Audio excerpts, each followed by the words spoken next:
Okay. Una po magtatanong, Tere Andrada ng GMA7. Good afternoon, sir. Ano po ang assessment nyo sa paglilibot nyo po simula po kanina sa port area hanggang ngayon po dito po sa bus terminal? Well, yung dito, no, yung last, umpisa natin sa last, no. Nandito yung testing for drugs and alcohol ingestion, no. So, mukhang very thorough, ginagawa nila Chairman Tolentino, voluntary on the part of the drivers and conductors. And naging positive, they found one person out of everybody who's driving or conducting the buses. No? So, nakaka-impress na meron tayong ganito equipment that is already being utilized to enhance the safety of our people. NAIA complex, both Terminal 4 and 3, very minor yung nakita kong issues. Mostly, aesthetics of the airport. It is after all a 12-year-old facility. Sa port area, doon marami tayong bringing up to the attention of both the Coast Guard Commandant and the Secretary of Transportation Communication to enhance parang emergency procedures for passengers on ships. So, ano yung mga nakita nyo kulang or hindi kayo masyado naging satisfied, particularly dun sa pier? I understand, bago pa po kayo dumating kanina, may nahulihan pa po ng shabu. Well, I think that's an achievement. Maraming talagang torong ginagawa nila prevent all of this contraband from getting on board. Doon sa ship itself, things I pointed out, for instance, may mga signs na tells you where you're supposed to go, pero all in English. Tapos sabi ko, baka naman dapat masimplihan yung instructions in the event that there's an emergency and people are controlling their fear and their panic, baka hindi ka rin logical mag-isip, no? And these are being taken care of now by both Marina, by the Coast Guard. Sir, last question. How will you be spending Holy Week, and will you be going on vacation on Good Friday onwards or sa bahay pangarap? Well, teka, what was the last part of the question? The last part of your question. Where will you be spending Good Friday onwards? You will be in Tarlac or Bahay Pangarap, or you will be going on vacation? Parang pinaganda ko lang, Pangarap Riverside Resort. And how will you be spending the few days of Friday? Probably, I'm trying to look for a copy of, my copy of the film Jesus Christ Superstar. It's not, hindi masyadong heavy the way it para reminds you of what your Christian faith is supposed to be, what Christ had to undergo to save all of us. Wala, Chelsa? Good morning, sir.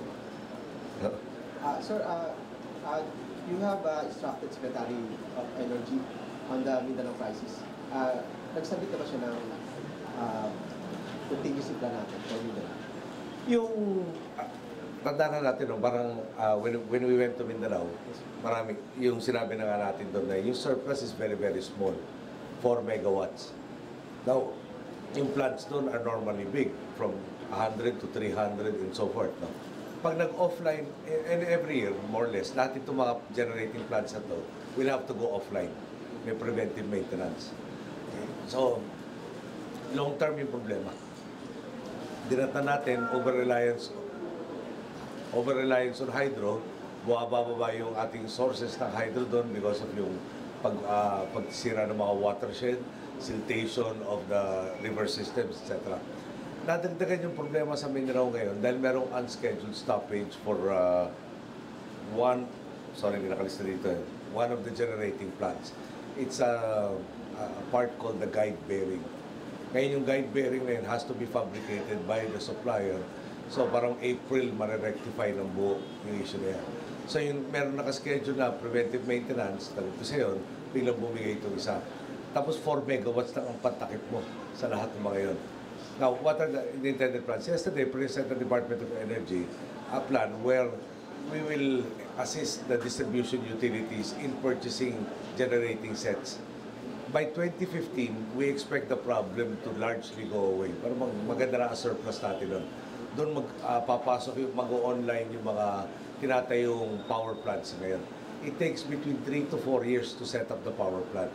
So, earliest target date nga is about 300 megawatts na coal-fired power plant by 2015 at marami nang after that, sunod-sunod, up to 2017. Sa kasalukuyan, yung illegal, it's called the illegal diesel power plant. it will not be running on diesel. It is matagal nang hindi umaandar yan.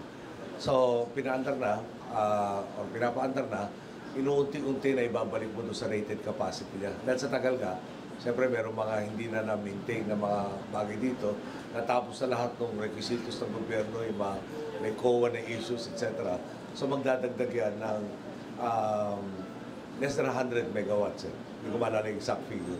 Makakadagdag to sa current supply natin. Pero yung biggest talaga is new modular, modular diesel generating plants. Diesel-fed electric generating plants. Roughly about 199 of these modules.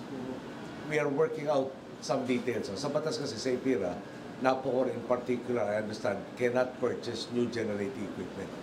Okay? So, paano may mechanismo that we will be in compliance with the law, but you need a stopgap, yung pampuno sa kakulangan from now until 2015. So, these diesel power plants are seen as the quickest, baka as early as 6 months, maximum siguro to 1 year.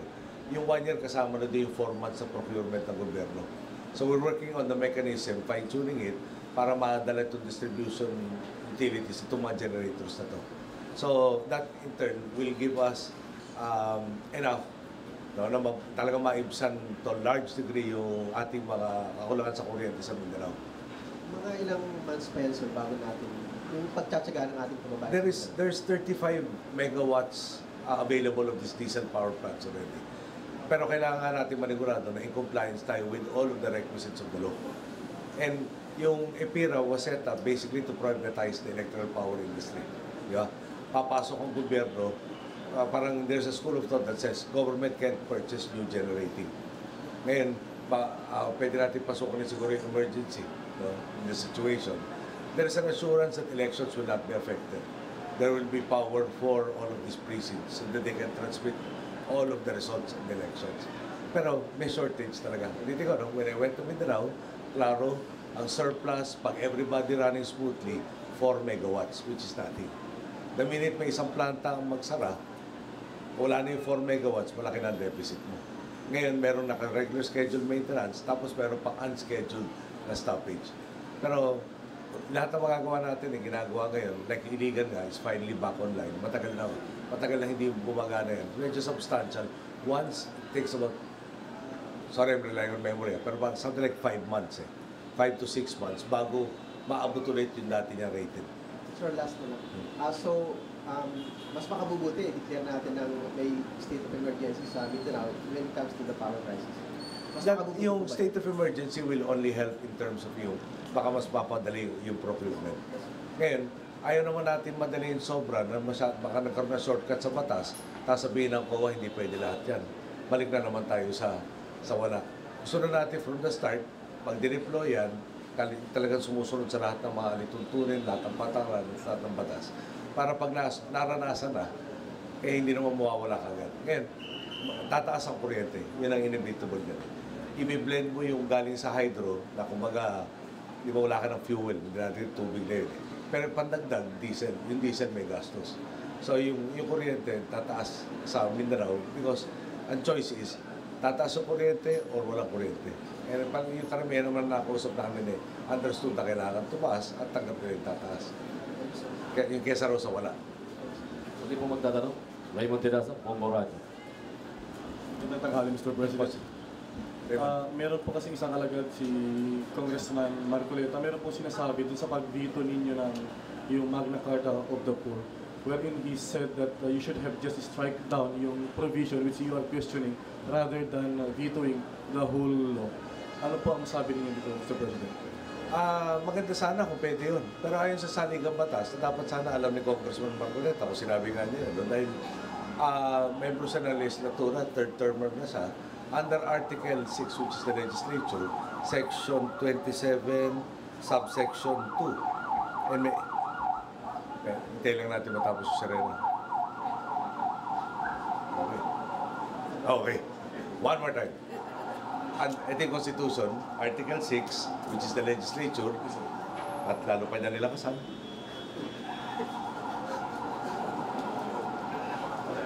Ganun lang. Mukhang palayo na siya. Pakaalagan niya rin. Okay, one more time. Article 6, Legislative Department. Section 27 deals with yung how a bill gets passed into law. Section 27, subsection 2, and I quote, "The President shall have the power to veto any particular item or items in an appropriation, revenue, or tariff bill. But the veto shall not affect the item or items to which he does not object." Close quote. So, klaro, appropriation measure, pwedeng line item. Revenue measure, pwedeng line item veto. Tariff measure, pwedeng line item veto. And hindi, doesn't fall in any of the three. So, you cannot line item veto. So, I did ask in a previous measure, pag ganun, and the section 1 basically says, you sign it into law, or you veto it in its entirety, explaining to Congress why you veto, under section 1 of Article 6, section 27. So last point, you mentioned yesterday that you already instructed the social cluster to come up with a new measure. How confident you are that the 16th Congress would be as industrious as the past one to pass the bill as soon as possible? Kung mga halos hinog na itong batas na ito eh. No? May fine-tuning. For instance, no? Sweepstakes objected na may provision kasi dyan na 55% of all of their earnings from lottery operations.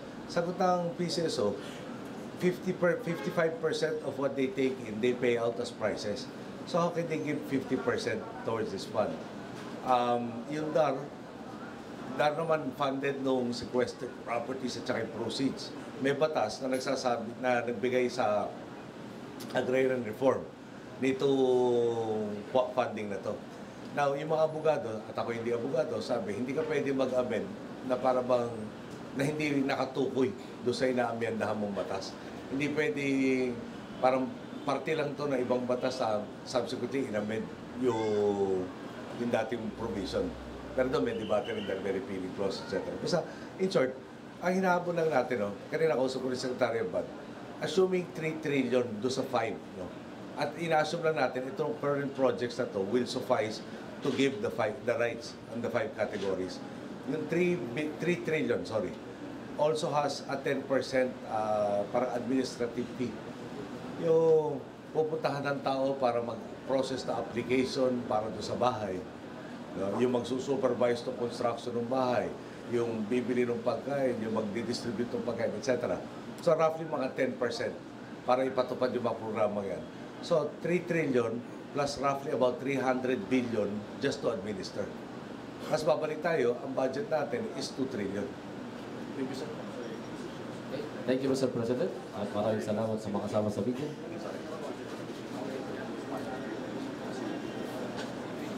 Sorry, pinaalala sa akin ng sa bagong kakalis sa Kongreso, yung mga umapunta ng third reading, binibigyan ng priority by the next Congress, no, na pinafacilitate yung passage. So, mag-usap, pakita lang yung agam-agam. Alam niyo, nandun nabasa ko sa dyaryo kanina, na parang lalo pa klinaro na may administrative sanctions doon sa mga hindi magkakalog nitong rights nito. So, maawa tayo doon sa mga kawani ng gobyerno, bibigyan mo ng mission impossible, tapos kakasuhan mo pa pag hindi nagawa yung imposible. So, naobliga ako i-veto to. So, dahil kawawa naman yung mga nagpapatupad ng mga programa na hindi naman talaga magagawa. Dahil nga ulit, 2 trillion budget, 3.3 trillion yung gastos niya sa liba, pwera pa ibang dapat gastusan. So, hindi mapapakaloob, automatic na may kaso yung hindi nagpakaloob na wala naman sa kanya ipagkaloob. Okay. Hopefully, clear lang yan. Thank you. Okay, muli, maraming salamat po, Mr. President, at magandang hapon.